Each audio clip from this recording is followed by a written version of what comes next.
Question. One question arises is that if I transcend my reactionary selves in my own being, what is left of me to enjoy life on this planet? Or maybe I just have had, excuse me, maybe I just have had a false sense of enjoying life before because I didn't need to take responsibility for being more aware. But the disturbing situation awoke me. Well, it's a very interesting question. It's not so simple to answer because there's levels of it.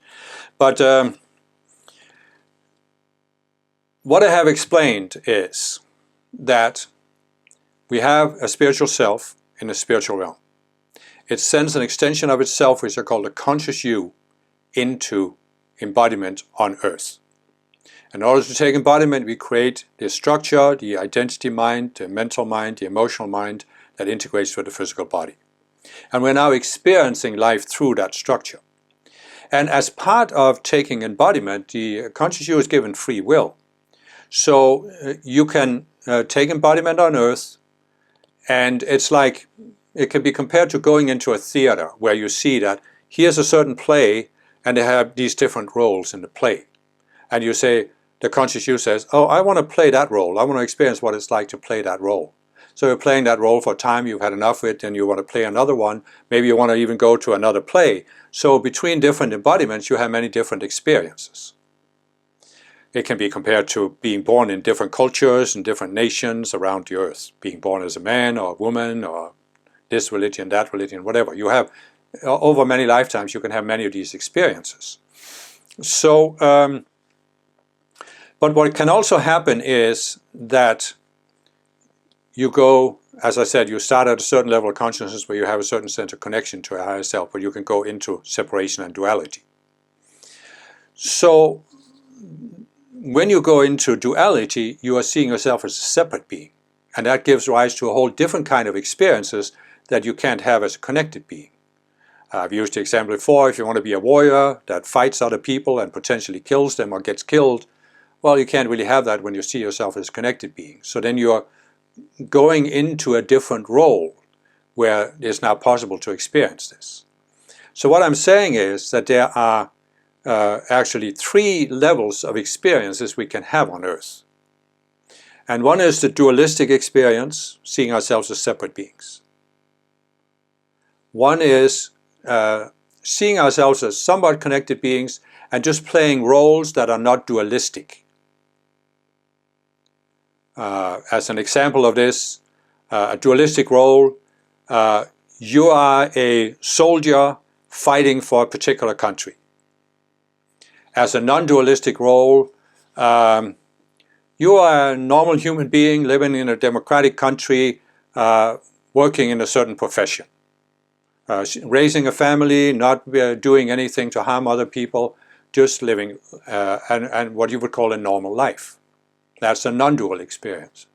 Then at a higher level you can have the more aware experiences that come in when you rise to a certain level of the path, including you transcend your reactionary selves. So what I'm saying is that in the dualistic state, when you have these dualistic experiences, you have a certain enjoyment of life. You could, for example, as you see, you can have these soldiers who have this sense of they are the best soldiers, they have a sense of honor, they have this sense they have defeated the enemy. And it can be a very intense enjoyment of battle or the feeling of being superior. But it's clearly a dualistic experience, right? But it can feel very intense. Then you can have people who have a perhaps not so intense experience of being a good architect, any other profession, any other kind of job, being a good mother, being a good father, all these kind of enjoyments that are not maybe as intense as the dualistic experiences because it's not a matter of life and death, but they're still enjoyable, but they're very much focused on the self, focused on yourself. And then what happens is that when you transcend the reactionary selves, you're not reacting to outer things. And this is a delicate topic because you hear people talk about this, especially in this culture of non-duality, where there is this idea that you can have this awakening experience where you are ego-free, you have let go of all these things, and you see that nothing on earth really matters, because it's all the one consciousness and infinite awareness and this and that. And there are people who feel that, yes, when they have no reactionary self, their enjoyment goes away. And I understand it, because I had a certain period myself where I was struggling with this. Because it was like, I got to a point where I didn't have any reaction to anything on earth. I didn't have anything I had to do, I had to experience, I had to accomplish. So what is left of these outer things to do, to enjoy? Understand it. I think many spiritual people over the ages have gone into this state of feeling, oh, nothing matters, nothing is enjoyable on earth. But what has happened to me, and I certainly see other people as well, you can actually work through that phase. And you come to a point where, or you come into a state of mind where, yes, you don't have any dualistic desires. There's no dualistic enjoyment, this intense life and death. Neither is there this intense self-centered enjoyment that you have at the second stage. But there is a deeper enjoyment of, first of all, I would say just being alive, being conscious. For me, you know, sometimes I can lie early in the morning, you're semi-awake, but you're not really ready to get out of bed, and you have this intense enjoyment and gratitude of just being self-aware. I'm a self-aware being. I have an individual self-awareness. It's just miraculous, really, wondrous. But then you can also have this enjoyment of doing things, doing ordinary activities, and just feeling so intensely aware and present in the moment that whatever you're doing is enjoyable. I mean, not so long ago, my sister and her husband invited me down to their summer house, which happens to be right on the coast, 30 meters from the water. It was in the evening, we had a nice dinner, we were sitting there talking, there was no wind, the water was just like a mirror. And I just let out this sigh, and my sister said, "What's the matter?" I said, well, it was actually a sigh of enjoyment, because it was just, I felt like, how does life get better than this? You know, nice people, beautiful meal, you're enjoying the sunset over this calm water surface. You know, it was just a more intense enjoyment than I remember from 10, 20, 30 years ago. I wasn't even able to be that present in the moment. Of course, I have many other experiences like this. And at our last conference in Chicago, I had this one day where I just said, spontaneously, without even thinking about it, I looked at the people and I said, can't we just take a moment to appreciate being here and being together? You know, so actually I find that yes, there comes a period where you work through all these self-centered desires. It doesn't give you any enjoyment anymore. And you can feel like you're in a vacuum, you know, feel like, who am I? And what is there to enjoy on this planet? But you can work through it and come to a point where all of a sudden you start enjoying things more. I mean, right now, I am enjoying sitting here recording this video. I don't know who's going to watch it. I don't know what effect it's going to have on them, whether it's going to help anybody or not. But just the process of recording it gives me an intense sense of enjoyment.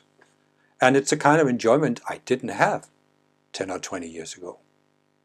So, yeah.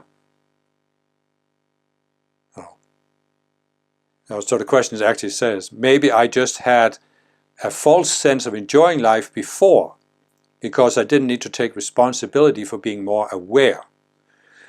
And I understand that sentiment. You know, you have this old saying that ignorance is bliss, because most people are going through life being ignorant of any kind of higher potential, any kind of spiritual path, or any need, as I said, to take responsibility for being more aware.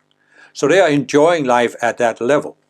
And that's why I understand also that, and I had this myself after I became aware of the spiritual path, it was like the innocent enjoyment that most people have of life was gone. Because now I saw I need to take responsibility, raising my consciousness, looking at my psychology. And so there was a long period where I was in this work phase. But as I said, I worked through that, and then I got into this vacuum for a while, and now I've worked through that to where I'm just feeling a higher sense of enjoyment that isn't a reaction. I think this is, when I think about it, this is the real difference, you know. I talked about the two lower levels of enjoyment, dualistic and self-centered. They're in reaction to outer conditions. In other words, you are thinking, outer conditions have to be a certain way before I can enjoy it. But what I've gone into in the last couple of years is more this, I'm enjoying life regardless of the outer conditions. The outer conditions isn't what gives me enjoyment. It's being alive, being conscious, being aware. That's where that's enjoyment in itself. And the outer conditions is just a matter of experiencing them neutrally.